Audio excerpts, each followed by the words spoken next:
Okay, जय Hind dear students. आज हम फिजिकल एजुकेशन में बात करेंगे ऑक्सीजन डेट की, जो कि 11th क्लास का चैप्टर है and the unit number is 8। The name of the unit is fundamental of anatomy and physiology and this is the last topic from this chapter, from this unit, also helpful for the 12th class. So let's discuss what is oxygen debt. देखिए, debt का spelling यहाँ पे है DEET, the pronunciation is debt. Oxygen का spelling आप जानते ही हैं, oxygen debt, DEET, oxygen debt, repeat कर दिया कई बार। सो ऑक्सीजन डेट है क्या? देखिए, मैं अभी रेस्ट पे हूँ, I am almost resting, that means I am not doing any kind of hard work. जब मैं आपसे बात कर रहा हूँ अभी, तो मैं ऑलमोस्ट रेस्ट में हूँ। इसका मतलब यह है कि जो मेरा ब्रीथिंग रेट है that is in 1 minute almost 16 to 18 breaths per minute. अभी मेरा जो ब्रीथिंग रेट है 1 मिनट में 16 to 18 minute this thing breath per minute होगा। ऑफ कोर्स अगर हम मेजर करेंगे रेस्ट में यही होता है 16, 18, 15 अप्रॉक्स। अब मैं एक एनाएरोबिक एक्टिविटी करता हूँ। अनएरोबिक एक्टिविटी क्या होती है, आई टेल यू। मतलब मैं कोई ऐसी एक्टिविटी करता हूँ, एक स्प्रिंट लगा देता हूँ 100 मीटर का। अभी मैंने एक 100 मीटर का स्प्रिंट लगाया, इट टेक्स फ्यू सेकेंड्स।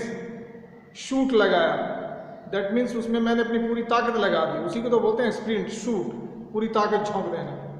अब जब मैं स्प्रिंट लगा के रुकता हूँ तो कुछ टाइम के लिए मेरी ब्रीथिंग या मेरा ब्रीथिंग रेट है बहुत फास्ट चलेगा। ऐसे हम बहुत फास्ट, कुछ टाइम के लिए बॉडी बहुत फास्ट बेसिकली एक्ट करेगा, ब्रीथिंग फास्ट चलेगा। तो वो जो डिफरेंस है, कौन सा डिफरेंस?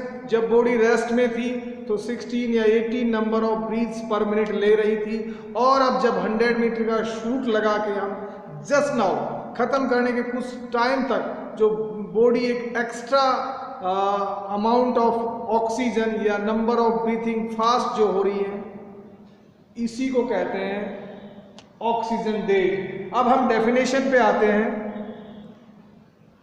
ठीक है? अब हम आप डेफिनेशन को देखें, समझ जाएंगे। The amount of oxygen consumed during recovery. 100 metre का स्प्रिंट लगाने के बाद जो ऑक्सीजन, जितना oxygen, amount of oxygen consume during recovery, अब हम रिकवरी कर रहे हैं स्प्रिंट के बाद, from exercise above the amount that ordinary would have been consumed at rest in the same time period is known as the oxygen debt. यानी कि जब हम रेस्ट कर रहे हैं 100 मीटर का स्प्रिंट लगा के, तुरंत ही जो एक्स्ट्रा अमाउंट ऑफ ऑक्सीजन हम ले रहे हैं उसी को बोलते हैं ऑक्सीजन डेट। जब हम रेस्ट में थे तो एक सर्टेन ऑक्सीजन ले रहे थे, यानी 16 या 18 ब्रीथ पर मिनट ले रहे थे, लेकिन अब हमारी ब्रीथिंग रेट ज़्यादा हो गई। सो जो extra amount of oxygen what we are consuming just to recover our self, इसी को बोलते हैं ऑक्सीजन डेट। आई होप आपको समझ में आ गया होगा। अब मैं इसको अच्छे से बताता हूँ, डिटेल में बताता हूँ।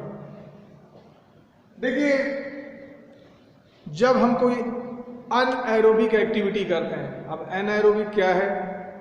अनएरोबिक एक्टिविटी वो होती है जो जिसमें इंटेंसिटी हाई होती है, दम ज़्यादा लगाना पड़ता है लेकिन टाइम कम होता है, शॉर्ट पीरियड के लिए होती है। Mostly sprints, 50 metre dash, 100 metre sprints, 100 और इवन 150, 100, 200 मीटर, या let's say this kind of activity, जहाँ पे जैसे फुटबॉल में हमने बॉल देखी 30 मीटर या 40 मीटर आगे, हम full speed, we are just running just to get the ball in position, ठीक है? ये कौन सी अनएरोबिक एक्टिविटी होगी जिसमें दम पूरा लगाना पड़े, that means intensity high but time is less. Normally ये एक्टिविटी होती है 30 सेकेंड, 60 सेकेंड और 1.5 मिनट, समथिंग लाइक दैट। एक बार फिर से बता रहा हूँ, इन एक्सरसाइजेस में या इस एक्टिविटी में या इन कामों में इंटेंसिटी ज़्यादा हाई होती है, दम पूरा लगाना पड़ेगा, एनर्जी ज़्यादा चाहिए, ऑक्सीजन ज़्यादा चाहिए, टाइम कम होता है। तो ये तो बताया मैंने अनएरोबिक एक्टिविटी क्या होती है। अब जब हम अनएरोबिक एक्सरसाइजेस या रनिंग या वर्क परफॉर्म करते हैं तो टाइम तो कम होता है, 30 सेकंड में हमें 100 मीटर शूट लेना है। अब उस कम टाइम में बॉडी नीड्स एक्स्ट्रा एनर्जी। देखिए, muscle needs energy for what? Just to come into the contraction. Muscle को काम करने के लिए क्या किसकी जरूरत है? एनर्जी की जरूरत है। अब एनर्जी कहाँ से आएगा? ऑक्सीजन से।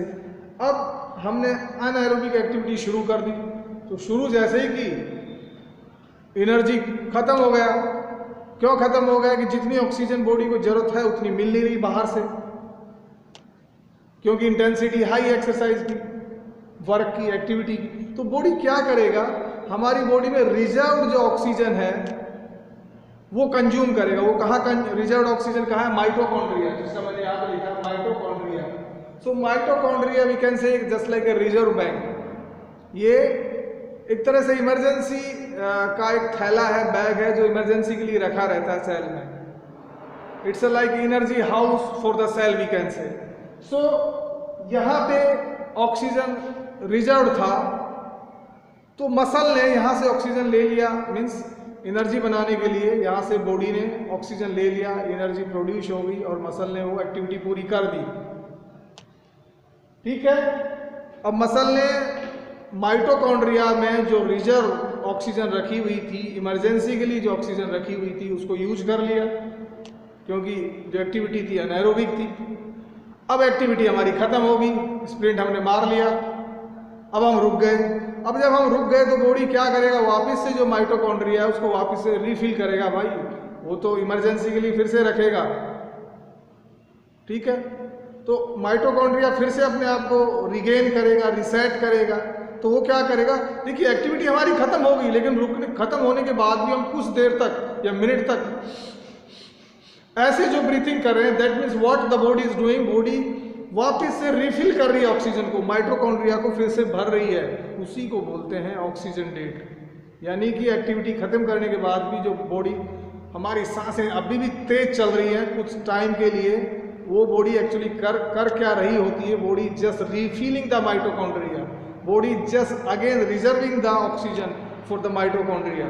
माइटोकॉन्ड्रिया फिर से अपना इमरजेंसी राशन भर रहा है। या इसको मैं ऐसे कह सकता हूँ, भाई आप स्कूल में आ गए, सुबह ब्रेकफास्ट किया आपने, अब स्कूल में कुछ पीरियड्स के बाद 1-2 घंटे, 2-3 घंटे के बाद आपको भूख लग गई। भूख लग गई तो आपके पास कुछ है नहीं, body needs food, body needs energy. So what you will do if you are having something in your bag? आपके बैग में कोई बिस्किट पैकेट्स है तो आपने निकाला और खा लिया, तो आपका काम हो गया। सेम वे, या जैसे हम स्कूटर चलाते हैं, अपना टायर पंचर हो गया, लेकिन हमारे पास स्टेपनी है, हमारे पास माइटोकॉन्ड्रिया है, वो स्टेपनी एक तरह से माइटोकॉन्ड्रिया, हमने उसको यूज कर लिया, उसकी जगह पंचर वाले टायर को निकाल दिया। अब जैसे अपना काम हो गया, हमारी फर्स्ट ड्यूटी है कि हम वापस से अपना जो टायर पंचर हुआ उसको ठीक कराएं और उसको स्टेपनी की जगह पे लगा दें। ठीक है, यही है ऑक्सीजन डेट। अब मैं इसको आपको ये जो डायग्राम है इससे समझाता हूँ। देखिए, यहाँ पे मैंने लिया टाइम, यहाँ पे लिया number of breaths. Number of breaths जब हम रेस्ट में हो रहे हैं तो मैंने यहाँ पे 20 ले लिया अप्रॉक्स, यहाँ पे 40 पे एक निशान लगाया, 60 पे एक निशान लगाया। अब हम जब एक्सरसाइज हमने शुरू की, when we started the exercise, that time we were just taking 20 breaths per minute. What was the rate of breathing? Let us say 20 breaths per minute. लेकिन जैसे ही हमने अनएरोबिक एक्टिविटी परफॉर्म शुरू की, फिर से समझ लें डियर स्टूडेंट्स, अनएरोबिक एक्टिविटी वो होती है जिसमें टाइम बहुत कम होता है, सेकंड्स होता है, कुछ 30, 60, 1.5 मिनट्स। इंटेंसिटी बहुत होती है एक्सरसाइज की, दैट मीन्स दम पूरा लगाना है।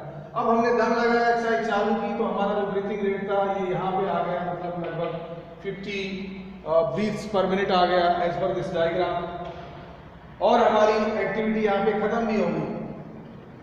अब देखिए, यहाँ पे 20 ब्रीथ्स पर मिनट था, लेकिन यहाँ पे 60 ब्रीथ्स पर मिनट हो गया। ठीक है, तो वो क्या हो गया? क्योंकि बॉडी को body need energy, muscles need energy, and for energy we need the oxygen.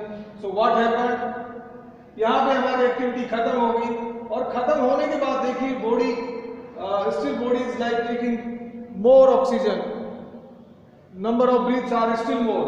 So ये जो कंडीशन है वापिस जो 650 ब्रीथ पर मिनट से यहाँ पे ले रहा है और यहाँ तक आने में इसको जो टाइम लग रहा है, इसी को कहते हैं ऑक्सीजन डेट, यानी बॉडी अपने आप को रिसेट कर रही है। देखिए जो इनिशियली बॉडी ले रही थी 20 सांस पर मिनट और यहाँ वापस 20 सांस पर मिनट में आने के लिए ये जो टाइम पीरियड है इसी को बोलते हैं ऑक्सीजन डेट। ठीक है, ये जो extra amount of oxygen body ले रही है during rest, during recovery, during reset, इसी को कहते हैं oxygen debt. I hope you understood very well. I think समझ गए होंगे आप। इसमें इतना ही लिखा है, nothing else. So I completed this chapter as well as this topic. Please go through this all the topics and note down the important things and do not just ignore the physical education. मैं कितनी बार बोल चुका हूँ कि ignoring of physical education, it looks like you are ignoring yourself. You are just not attentive in your life. आप अपनी life को ignore कर रहे हैं। Give the more importance to the physical education subjects. मैं बोलता हूँ one day you will realize it. I can give you guarantee. आप realize करेंगे कि physical education subjects की importance life में ज़्यादा है comparing to any other subjects. मैं आपको guarantee देता हूँ। एंड ज़्यादा देर वेट, ज़्यादा मतलब सालों की वेट करने की जरूरत नहीं। जब आप 35 years, 30 even 30 when you will start crossing 30 years, you will start realizing कि यस फिजिकल एजुकेशन और हेल्थ, फिजिकल फिटनेस, वेलनेस इस बोलते ना सर्वोपरि, ज़्यादा इम्पोर्टेंस है। नहीं तो आपकी लाइफ बोलते ना हेल हो जाएगी। आप ठीक से काम नहीं कर पा रहे, क्यों नहीं काम कर पाएंगे? आप हेल्थी नहीं होंगे। आपको आधी बार तो आप ये सोच रहे होंगे कि मैं फला डॉक्टर के जाऊँ, फला हॉस्पिटल में जाऊँ, आज मेरे को ये हो गया, आज मेरे को ये प्रॉब्लम होगी। Moreover we will also expense your valuable money. So अगर आप एक अपनी आदत बना लेते हैं, इस सब्जेक्ट्स को पढ़ के कुछ लर्न कर लेते हैं, मार्क्स भी ले लेते हैं और एक अडेप्टिबिलिटी हो जाती है आपकी कि यस मुझे एक्सरसाइज करनी चाहिए अपने, you are doing for your self. So if you are doing our self we must spare at least 1 hour just for our physical fitness. अब तो हमने गुरु मंत्र ले लिया भाई, जान लिया। Okay, so I hope you will follow what I told you. That's all in today's class. See you in the next class. Have a great day, dear students.